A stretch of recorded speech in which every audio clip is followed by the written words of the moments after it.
On September 13, 1996, the world of rap and music, in general, suffered an immeasurable loss with the death of Tupac Shakur, one of the most influential and controversial artists of his generation. Known for his lyrical prowess, political lyrics, and charismatic style, his murder in Las Vegas, Nevada, left an indelible mark on the history of music. Before we dive in, don't forget to subscribe to our channel and turn on notifications to stay up to date with our updates.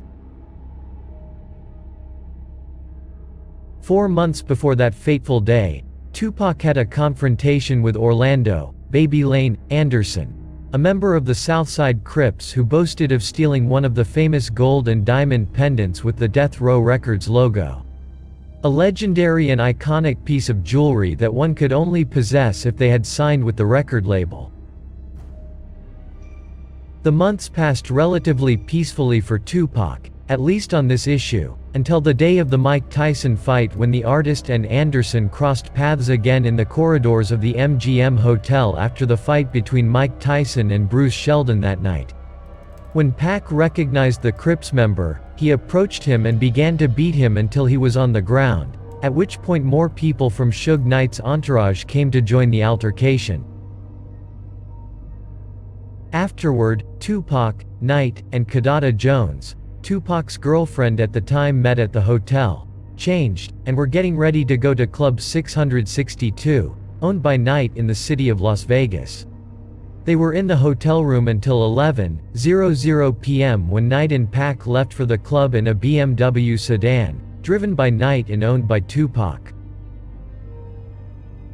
At 11:15 p.m. that same night, while stopped at a red light on East Flamingo Road, a Cadillac pulled up next to the artist's vehicle and the moguls.